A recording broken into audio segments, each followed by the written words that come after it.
Été comme hiver, ces équipes se lèvent très tôt pour partir à marée basse.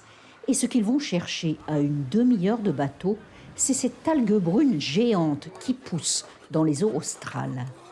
Elle est utilisée dans la pisciculture ou dans l'industrie cosmétique.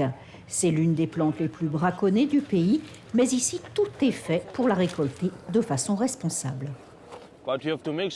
Il faut qu'on s'assure de ne pas couper les racines. Tout ce dont on a besoin, ce sont les feuilles. Sinon, ça ne repoussera jamais.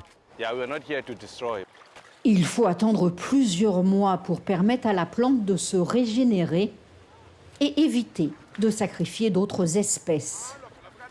La demande d'algues a explosé en Afrique du Sud ces 5 dernières années. Nombreux sont les scientifiques qui recommandent de protéger cet écosystème car il abrite plus de 1000 espèces animales différentes. C'est l'avis de ce scientifique. C'est très dense en termes de racines et de troncs. Et ça crée un habitat dans lequel les poissons peuvent circuler, trouver de la nourriture et utiliser leur environnement pour y protéger leurs petits. Ils sont à l'abri des prédateurs qui vivent autour de cet environnement, comme les grands requins blancs.